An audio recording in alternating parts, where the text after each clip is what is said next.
இந்த பதிவை பார்க்க போகிற அத்தனை நண்பர்களுக்கும் அடியார்களுக்கும் அடியேனுடைய பணிவான வணக்கங்களை தெரிவிச்சுக்கிறேன். அன்பினை பெருவாயாகில் அதர்மங்கள் அனைத்தும் நீங்கி துன்பமும் தவிர்ந்து போகும், துயரம் இங்கு உண்டோ சொல்வாய்.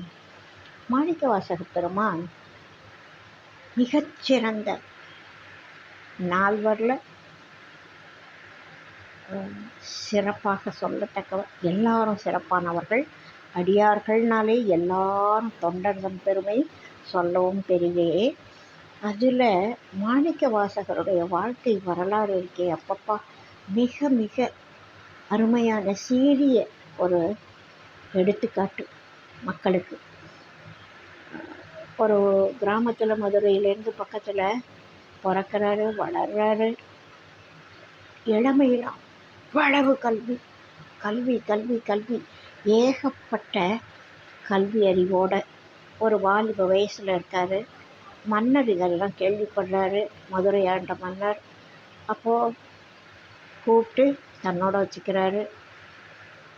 இவ்வளவு கல்விமானாக இருக்கக்கூடியவர் என் கூட இருக்கணும் அப்படின்னு வச்சுருக்காரு.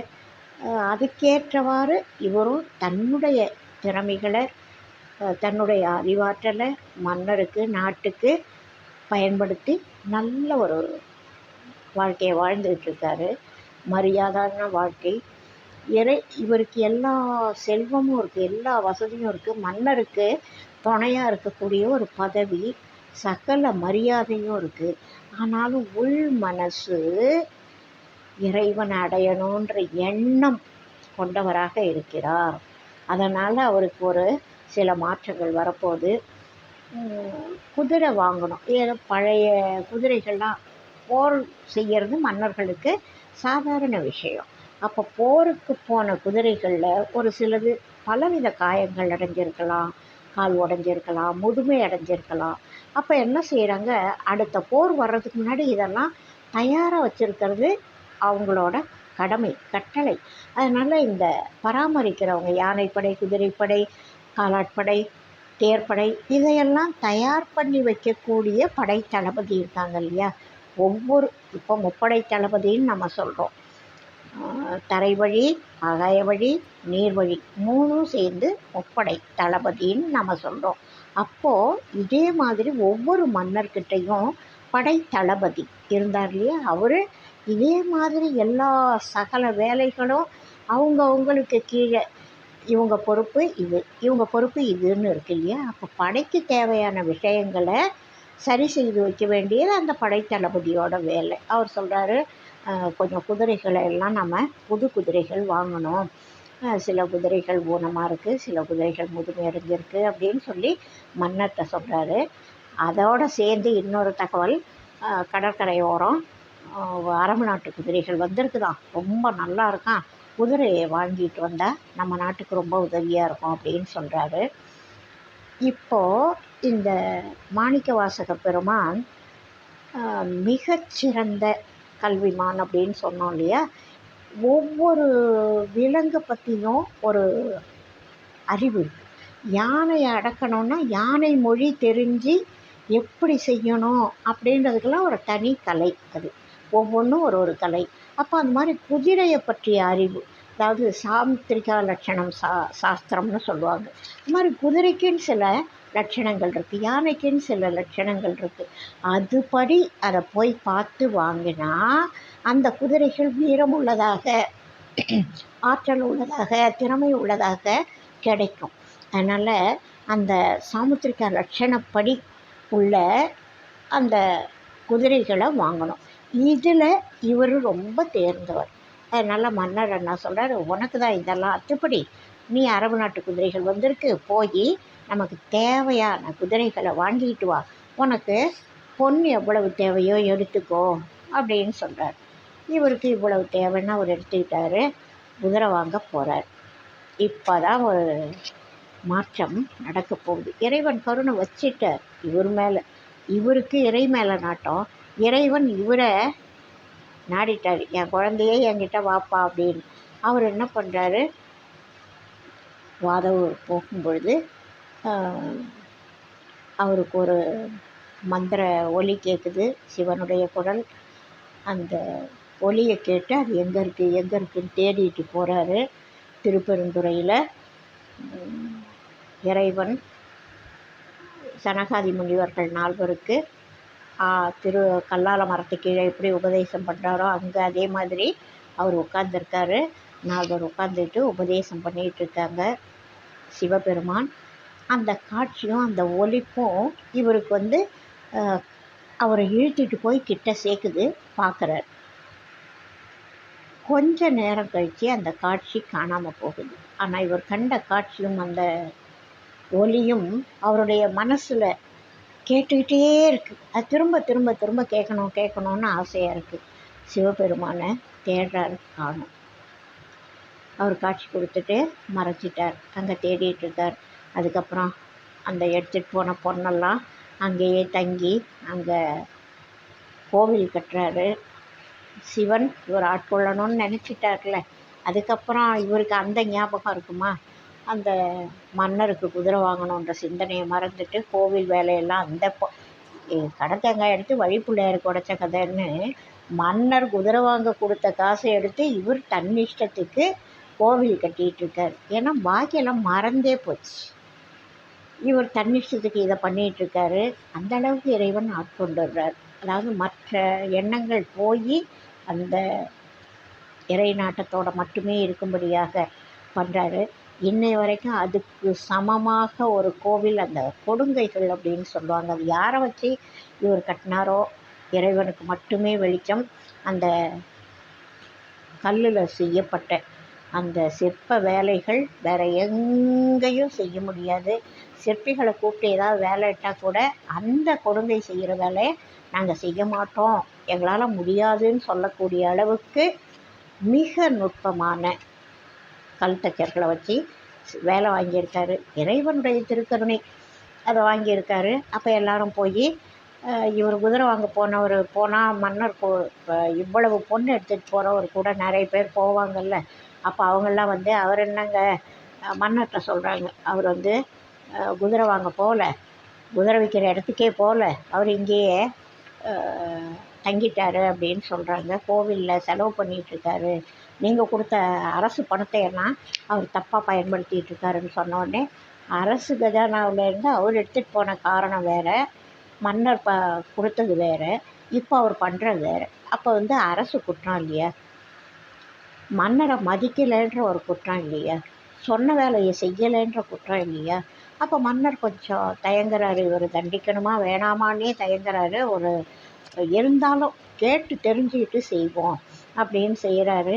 அப்போ இவர் கோவில் கட்டாமல் இருக்கிறது உண்மைதான், கோவில் கட்டிகிட்டு இருக்கிறது குதிரை வாங்க போகாதது உண்மை அப்படின்னு தெரிய வருது. அப்புறம் அவரை கூட்டிகிட்டு வராங்க. அவர்கிட்ட என்னாச்சு, எங்கே குதிரை அப்படின்னு கேட்குறப்போ இவர் போய் இறைவன்கிட்ட கேட்குறாரு, ஏப்பா நான் குதிரை வாங்குறதுக்கு தானே வந்தேன், இந்த மாதிரி கோவிலை கட்டிட்டு உட்காந்துருக்கேன், இப்போ மன்னர்கிட்டே இருந்து ஆள் வந்திருக்கு, என்னாச்சு குதிரையெல்லான்னு கேட்குறாங்க, நான் என்ன பதில் சொல்கிறது? என்னொன்னே ஆவணி மூலத்தன்னைக்கு வரும் போ அப்படின்னு அவர் சொல்லி விட்றாரு. இவரும் அதே பதிலை சொல்லி விட்றாரு. ஆவணி மூலத்தன்னைக்கு அது டைமோடு வரல. அதுக்கப்புறம் இவரை கூட்டிகிட்டு போகிறாங்க. தப்பு பண்ணிட்டேன், நீ அரசு பணத்தை தவறாக பயன்படுத்திட்டேன்னு தண்டிக்கிறாங்க. இறைவன் அவர் உண்மையான குதிரையே அனுப்பலாம்ல, என்னென்ன வேலை பண்ணுறாரு தெரியுமா? பரம்பொருள் பரமசிவன் அவர் என்ன பண்ணுறாரு, நரியான் அதை பரியாக்குனாராம். அந்த நரியை பரியாக்கி ஒவ்வொன்றா அவ்வளவு அற்புதமான குதிரைகள், அந்த லட்சணப்படி உள்ள போருக்கு தகுதியான குதிரைகளாம். அதை இவர் ஓட்டிகிட்டு வராராம். இவர் ஒரு தனி குதிரையில் உட்காந்துருக்காராம். அவ்வளவு குதிரைகளை ஓட்டிகிட்டு வராராம். அந்த குதிரையை வச்சுட்டு மதுரைக்கு அவ்வளவு வேலை பண்ணி காமிக்கிறார். குதிரையை அந்த போர்க்களத்தில் என்னெல்லாம் செய்யணுமோ அத்தனை வேலையும் அந்த குதிரையை வச்சு செய்கிறார். அப்போ இவருடைய அழகு சொல்லனா அழகாம், எல்லாரும் மயங்கக்கூடிய அழகில் இருக்காராம். குதிரையை போருக்கு என்ன செய்யணுமோ அதை செய்ய வச்சு காமிக்கணும்னா போர் வீரன் எப்படி இருக்கணும், அதுக்குண்டான அந்த மிடுக்கோடு இருக்கணும்ல. அத்தனை வேலையும் செய்கிறாராம். யார்? பரமசிவன். யாருக்காக? அவருடைய அடியார் மாணிக்க வாசகருக்காக அவ்வளவு வேலையும் செய்து காமிக்கிறாராம். எல்லாரும் அப்படியே ஆஹா இதுவல்லவோ குதிரைகள் அப்படின்னு சொல்லி இதுவரைக்கும் பார்க்காத வேலையெல்லாம் அந்த குதிரைகள் பண்ணி காமிக்குதான். அவர் வந்து விட்டுட்டு பரமசிவன் குதிரை வீரன் போயிடுவாராம்.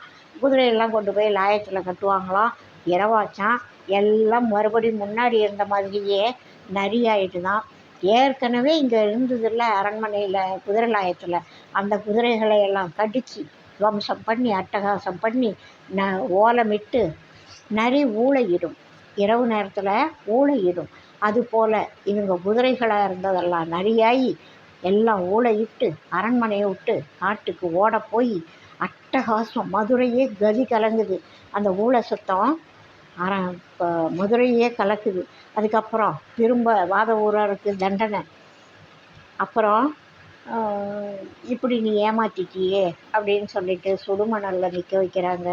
அந்த சுடுமணலில் தன்னுடைய பக்தன் நிற்கிறத பார்த்து தாங்காமல் சடையில் இருக்கிற கங்கையை எடுத்து வைகையில் போய் வெள்ளப்பெருக்கு எடுத்து வாத ஊரனை சுடுமணலில் நிற்க வச்சுருக்காங்க. போய் நனை அப்படின்னோடனே கங்கை வெள்ளப்பெருக்கு எடுத்து வைகையில் வருது. அதை அடைக்கிறதுக்கு நிறைய பேரை மன்னன் என்ன பண்ணுவான், வெள்ளம் பெருக்கெடுத்து ஊருக்குள்ளே ஓரமாகலாம் வருதுன்னா இப்போ இருக்கிற பிரச்சனை மாதிரி அப்போ ஒரே ஒரு சமயம் இறைவனுடைய திருவிளையாடலால் நடந்தது. மழைக்காலத்து வருஷா பிரச்சனை கிடையாது இது. அப்போ வந்து கரையை அடைக்கணும், ஒழுங்கு பண்ணணும் அப்படின்னு சொல்லி ஓட்டை இல்லாமல் அடைக்கணுமே, வெள்ளப்பெருக்கை தடுக்கணுமே அப்படின்ட்டு ஊரில் எல்லாருக்கும் ஆளுக்கு ஒரு பங்கு கொடுக்குறாங்க. இதை நீ அடை, இதை நீ அடை, இது ஓம் பங்கு, இது ஒரு பங்கு. வீட்டுக்கு ஒரு ஆண்மகன் நாட்டை காக்க புறப்படுகின்ற மாதிரி எல்லாருக்கும் ஆளுக்கு ஒரு பங்கு கொடுக்குறாங்க. ஆனால் வந்தின்னு ஒரு பாட்டி, அவங்களுக்கு பாட்டிக்கு யாருமே இல்லை, உற்றார் உறவினர் யாருமே இல்லை, எடுத்து செய்ய ஆள் இல்லை, சம்பாதிச்சு கொடுக்க ஆள் இல்லை, வேலை செய்ய ஆள் இல்லை. அப்போ அந்த பாட்டி பரம்பொருளை நோக்கி, எப்பா எனக்காக யார்ப்பா வருவா, மன்னன் வந்து எனக்கும் ஒரு பங்கு போட்டிருக்கானே, நான் என்ன பண்ணுறது, எப்படி சமாளிக்கிறது, வருமானம் இல்லை, செல்வம் இல்லை, தனி ஒரு வயசான மூதாட்டி. அப்போ அவங்க வந்து பரம்பொருள்கிட்ட அழுவும்போது அந்த அந்த வந்திக்கிட்ட ஒரு நல்ல வழக்கம் என்னென்னா, உடஞ்ச முதல்ல சொல்கிறப்பட்டு இறைவனுக்கு நிவேதிப்பாங்க. அந்த பரம்பொருளுக்கு நிவேதனம் பண்ணிட்டு தான் அவங்க புட்டு வியாபாரமே பண்ணுவாங்க. இப்போ தினம் புட்டு நிவேதனம் ஏற்றுக்கிட்டார்ல, இப்போ நிஜத்தில் நேரில் வராரு. வந்திக்கும் முத்தி கொடுக்கணும், அதுக்காக வர்றாரு. அந்த வந்திக்கிட்ட புட்டு வாங்கி சாப்பிட்ற கூலியாளாக வர்றாரு. கூலிக்கு ஆள் வேணுமா அப்படின்னு கேட்டுக்கிட்டு வர்றாரு. வந்தி வந்து, அப்பா எனக்கு யாரும் இல்லைப்பா, நீ அடைச்சி கொடுக்குறியாப்பா அப்படின்னோடனே, என்ன கூலி அப்படின்னோடனே, நான் உதிர்ந்த புட்டெல்லாம் உனக்கு கொடுத்துட்றேன்ப்பா, என்கிட்ட வேறு ஒன்றும் இல்லைப்பா அப்படின்னோடனே, சரி கொடு அப்படின்னு சொல்லிட்டு எல்லா புட்டையும் உதிர வச்சு இவரே வாங்கி வாங்கி சாப்பிட்டு எல்லாரும் வேலை செய்கிறாங்க. இவர் மட்டும் கலாட்டா பண்ணிகிட்டு இருக்காரு. ஆடுவார், பாடுவார், கூத்தாடுவார், தண்ணியில் போய் ஸ்விம் பண்ணுவார். அட்டகாசம். எல்லாரும் இவரை திரும்பி பார்க்குற அளவுக்கு, அவங்கவுங்க வேலையை செய்யாமல் இவரை கவனிக்கிற அளவுக்கு ஒரே ஆடல் பாடல் கூத்தாக இருக்குது. எல்லாரும் மறுபடியும் மன்னர்கிட்ட சொல்கிறாங்க. மன்னர் அங்கே பார்க்குறதுக்கு வந்தவர், பார்வையிட வந்தவர் மன்னர் ரிப்போர்ட் பண்ணுறாங்க. இந்த ஆள் வேலையே செய்ய மாட்டேன்றா, வந்தியோட ஆள் அப்படின்னு சொன்னோடனே அவர் கூப்பிட்றாரு, ஏன்ப்பா வேலை செய்யலை அப்படின்னோடனே இவர் இதான் விளையாட்டு காமிக்கிறார்ல. அப்போ மன்னன் என்ன செய்கிறான் பாவம், ஒரு பொன் பிரம்பை எடுத்து அந்த கூலி ஆள் முதுகில் அடிக்கிறார் மன்னன் அரிமர்தன பாண்டியன். அந்த அடியானது சகல ஜீவராசிகளின் முதுகிலையும் அடியா உழுது, அடித்த மன்னனுடைய முதுகிலேயே அடியா உழுது. அதுக்கப்புறம் ஒரே ஒரு தட்டு மண்ணை சுமந்து இறைவன் அந்த அவருடைய பங்கில், வந்தியோட பங்கில் கொட்டுறாரு. சுத்தமாக எல்லாம் அடைஞ்சி போச்சு. இவ்வளோ பேர் வேலை செய்து அடையாத அந்த சுவர் பகுதி இவர் ஒரு தட்டு மண்ணை கொட்டின உடனே அடைஞ்சி போச்சு. இப்படியெல்லாம் அடியாருக்காக மதுரையினுடைய மண்ணை தலையில் சுமந்தார், குதிரை வீரனாக வந்தார். இப்படியெல்லாம் வெள்ளப்பெருக்கு எடுக்க வச்சார் வந்திக்கு. அதுக்கப்புறம் முத்தி கொடுக்குறார். மன்னன் உணர்றான், மக்கள் உணர்றாங்க. இப்படி மதுரையே ஒரு பல திருவிளையாடல்கள் நிறைஞ்ச ஊர், 64 திருவிளையாடல்கள் நடந்த ஊர் அது. இப்போ இது வெகு சமீப காலத்தில் நடந்த ஒரு அருமையான நிகழ்வு. இது வரலாறு. இது புராண கதை கிடையாது, வரலாறு. அப்போ எல்லாரும் தெரிஞ்சிக்க வேண்டியது. மாணிக்கவாசகர்னு ஒருத்தர் வந்தது, பாடல்கள் பாடினது, வாழ்ந்தது, அரசியல் வரலாறுல, மதுரையினுடைய வரலாறுல ஒரு பகுதி. அப்படி இருந்த அந்த மாணிக்கவாசகர் பாடுறது திருவெம்பாவை. அவர் நிறைய பதிகங்கள் பாடியிருக்காரு. அதில் ஒரு பகுதியாக திருவெம்பாவை பாடல் இடம்பெறுது. அந்த பாடலை நம்ம இதே தான் காலையில் எல்லாரும் முழுக்கிட்டு வாங்க அப்படின்னு சொல்லி கூப்பிட்றது தான். இது உடலுக்கான விழிப்பு மட்டும் கிடையாது. நம்முடைய மனம் இந்த உலகத்தில் வாழ்க்கையில் ஈடுபட்டு எதையோ நோக்கி போய்கிட்டுருக்குறோம்.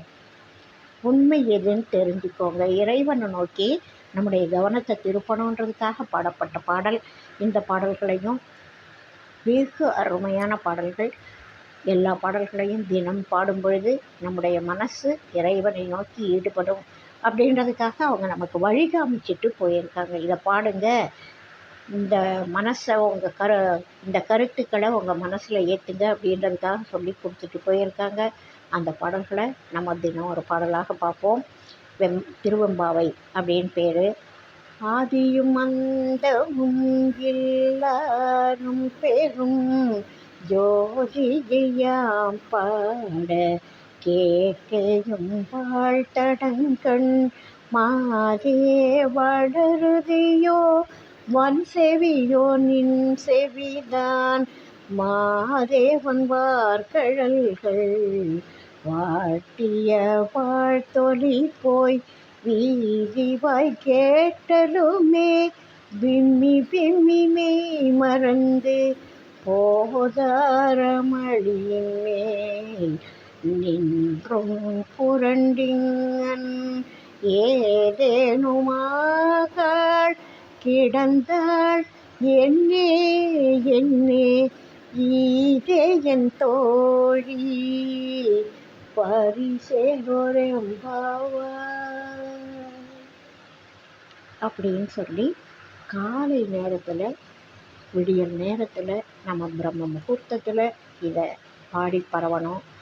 நமக்கு விடியற்காலை நேரம் மிகவும் புனிதமானது. இந்த மார்கழி மாதம் தேவர்களுடைய ஒரு நாளில் விடியற்காலை நேரம். அதனால் இந்த பாடல்களை தினமும் பாடி பரவணும் அப்படின்றது மகான்களுடைய கருத்து. அதில் இந்த பாடலுடைய பொருள், இறைவன் ஆதியும் அந்தமும் இல்லா அரும்பெரும் ஜோதி அப்படின்னு சொல்வார்.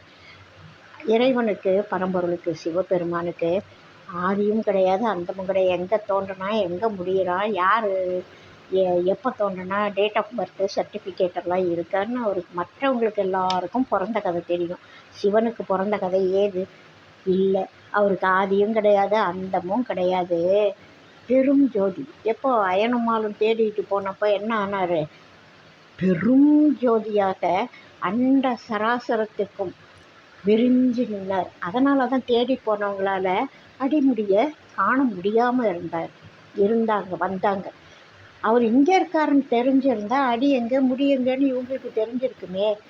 பிரபஞ்சம் முழுசும் ஜோதி வடிவாக மாறிடுறார். அதனால் அவங்க 2 பேரும் கண்டுபிடிக்க முடியாமல் வந்துடுறாங்க. அது போன்ற சர்வ ஒரு இம்மி இடம் இல்லாமல் ஜோதியாக இருக்கக்கூடியவன் இறைவன். ஓசை ஒளியெல்லாம் ஆனாய் நீயே அப்படின்னு இறைவனை சொல்லுவாங்க.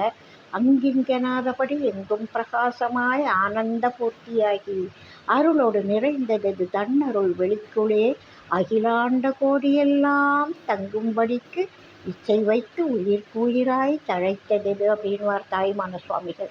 அதுபோல் இவர் ஆதியும் அந்தமும் இல்லாதவர், அரும் பெரும் ஜோதி. அதை நாங்கள் பாடுறோம். வாழ்த்தடங்கன் மாதிரியே வளருதியோ, இன்னுமா தூங்குற, வன் செவியோ நின் செவிதான். இன்னும் உனக்கு காது கேட்காதா? நீ பாட்டுக்கு தூங்கிட்டு இருக்க. வன் செவியோ நின் செவிதான் மாதேவன் வார்கழல்கள் வாழ்த்திய வாழ்த்தொலி போய் வீதிவாய் கேட்டலுமே.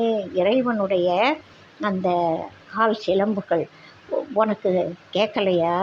மிகப்பெரிய இறைவனான சிவனுடைய திருவடிகளில் அணிஞ்ச சிலம்பு, நாங்கள் வாழ்த்திய வாழ்த்தொலி, இதெல்லாம் உனக்கு கேட்கலையா? உன்னுடைய செவி என்ன வன் செவியா? உடம்ப மறந்து மலர் நிறைஞ்ச படுக்கையில் நீ பாட்டுக்கு ஏதோ மயக்கத்தில் இருக்கிற மாதிரி, மூர்த்தி அடைஞ்ச மாதிரி நீ பாட்டுக்கு படுத்து கிடக்குறியே. உன்னுடைய தோழியாகிய எங்களோட பாடல்கள் உனக்கு கேட்கலையா என்ன? என்னோட கண்ணோட பார்வையை போல நீ முக்கியமானவ. அதாவது கண்ணு முக்கியம். கண்ணுக்கு தனிப்பட்ட ஆற்றல் கிடையாது. கண்ணோட புலன்கள் சேரும் பொழுது தான் கண்ணுக்கு பார்வையினுடைய இது வரும், ஆற்றல் வரும். அந்த கண்ணிலேயே கண்மணி, கண் பாவை ரொம்ப ரொம்ப முக்கியமான விஷயம். அதுதான் அந்த கண் செய்கிற செயலை செய்யுது. அதாவது கேமரா, அந்த கேமரா லென்ஸ் தான் கண்ணோட பாவை. அதை சொல்கிறாங்க. அந்த நம்ம உடம்புலையே பாருங்கள், மிக எவ்வளவு பெரிய அற்புதம், அதிசயம் பாருங்கள். நம்ம உடம்புலையே இரத்த நரம்பு இல்லாத ஒரு பகுதி எதுன்னா கண் பாவை, அந்த கண்மணி அப்படின்னு சொல்கிறாங்க. நல்ல கண்ணை ஒத்து பார்த்தா நடுவில் ஒரு கருப்பு வட்டம் இருக்குல்ல, அதில் இரத்த நரம்பு கிடையாது. ஏன் இரத்த நரம்பு இருந்தால் கேமரா கரெக்டாக வேலை செய்யாது, தப்பாக பெருசாக காமிக்கும் எல்லாத்தையும். அதனால் இறைவனுடைய படைப்பு பாருங்கள். நம்ம உடம்பை இறைவன் படைச்சிருக்கிறத நினச்சாலுமே போதும், ஒவ்வொன்றா நினச்சி பார்த்தாலுமே போதும். இதெல்லாம் யார் டிசைன் பண்ணி, யார் நாவேவா படைச்சிக்கிட்டோம்? இல்லையே, நமக்கு இந்த உடம்பை படைச்சதே பரம்பொருள் தானே. அது எவ்வளவு அற்புதமான படைப்பு பாருங்கள். கண்ணினுடைய மணி போன்றவளே, நாங்கள் சொல்கிறத நீ ஆராய்ச்சி பண்ணி காதில் வாங்கி, இந்த செவிட மாதிரி வன் செவியாக இருக்கிற மாதிரி காது கேட்காத மாதிரி தூங்கிட்டு இருக்கல, அதையெல்லாம் விட்டுட்டு எழுந்து வா, நான் எங்களோட சேர்ந்து வா, நாம் போய் இறைவனை பாடி பரவுவோம் அப்படின்னு சொல்லக்கூடிய இந்த பாடல் மிக அருமையான பாடல். வாழ்க வளமுடன். அடுத்த ஒரு பாடலோடு அடுத்து சந்திப்போம்.